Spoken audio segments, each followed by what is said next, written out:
बालकृष्ण और उनके भाई बलराम और उनके दोस्त सारा दिन गांव में घूम के और खेल के बिताते हैं। बालकृष्ण और उनके दोस्त अक्सर मटकी ले जाती हुई लड़की को परेशान करते थे। कृष्ण गुलेल में पत्थर बांधकर उनके मटके फोड़ देते थे, जिससे लड़कियां भीग जाती थीं। यह देख बालकृष्ण और उनके दोस्त बहुत खुश होते थे। ये सब बहुत शरारती हैं। कृष्ण की इन शरारतों के कारण बालकृष्ण की माँ यशोदा जी से गांव वाले शिकायत करते थे। तब कृष्ण की माँ यशोदा और पिता नंद उनको सजा देते थे।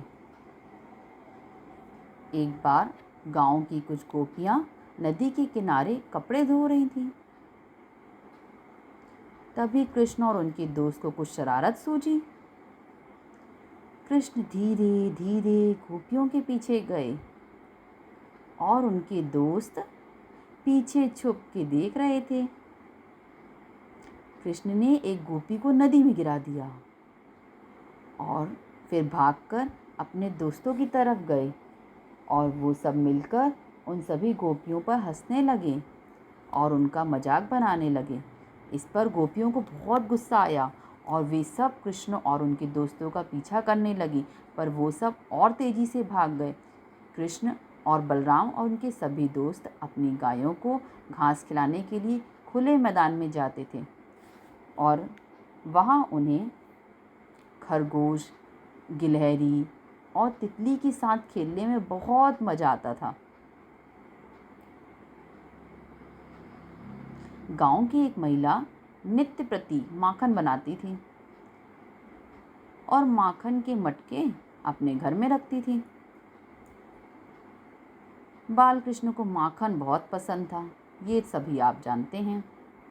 वो अपने दोस्तों के साथ मिलके उनके घर से माखन चोरी करके खाते थे। कृष्ण के माखन चुराने की यह शरारत पूरे वृंदावन में प्रसिद्ध थी। एक बार गांव की एक महिला ताजा माखन बना रही थी। हमेशा की तरह कृष्ण, बलराम और उनके दोस्त उस महिला के घर के पास पहुंचे और उन लोगों ने माखन चुराने का सोचा। वो सब दूर खड़े होकर महिला को माखन बनाते हुए देख रहे थे। उन्होंने माखन के तैयार होने का इंतजार करने का निश्चय किया। जब माखन तैयार हो गया तो महिला ने माखन की मटकी को पीछे लगे पेड़ पर लटका दिया, क्योंकि उसको पता था कृष्ण और उनके दोस्त उसे चुरा लेंगे। वो अपना माखन सुरक्षित रखना चाहती थी। कृष्ण ने अपने दोस्तों से कहा, अरे वाह, माखन तैयार हो गया, चलो माखन खाते हैं। उनके एक दोस्त ने कहा, मैं नहीं जाऊंगा तुम्हारे साथ, कहीं उस महिला ने देख लिया तो अगर उसने हमें चोरी करते पकड़ लिया तो हमारी शिकायत हमारी माँ से कर देगी। कृष्ण ने कहा, अरे चिंता मत करो, कुछ नहीं होगा, हम चुपचाप जाएंगे।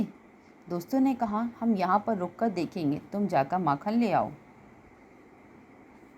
तो कृष्ण ने कहा, ठीक है, मैं अकेले जाकर माखन लेकर आता हूँ। वे चुपचाप घर की तरफ गए। उन्होंने हर तरफ देखा कि कोई उनको देख तो नहीं रहा।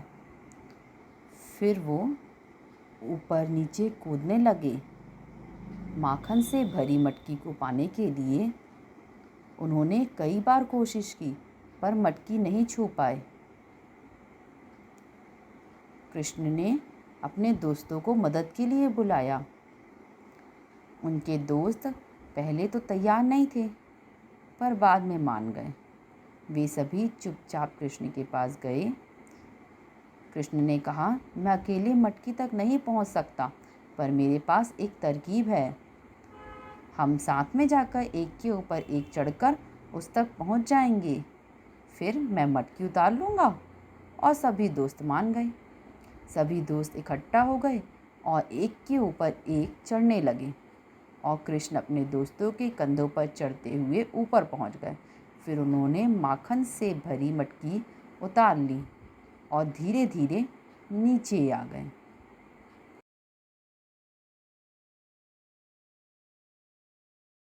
कृष्ण, बलराम और उनके दोस्तों ने माखन का खूब आनंद लिया। कुछ समय बाद वह महिला बाहर आई और कृष्ण और उनके दोस्तों को माखन खाते हुए देख अचंभित हो गई। वह उन पर चिल्लाई और पकड़ने के लिए भागी, पर कृष्णा और उनके दोस्त बहुत तेज थे। उन्होंने मटकी जमीन पर फोड़ी और भागने लगे। महिला ने बहुत कोशिश की पर पकड़ नहीं पाई। कृष्ण और उनके दोस्त बहुत तेजी से भागे और गायब हो गए। कृष्ण, बलराम और उनके दोस्त फिर से गांव में मज़े करने लगे। दुनिया भर में इसे गोकुलाष्टमी या कृष्ण जन्माष्टमी के नाम से मनाते हैं, जिससे हम भगवान श्री कृष्ण के जन्म का उत्सव मनाते हैं। दही हांडी बहुत प्रसिद्ध खेले जाने वाला उत्सव है, जिसे हम अगस्त सितंबर में कृष्ण जन्माष्टमी के बाद मनाते हैं। जय श्री कृष्ण। राधे राधे।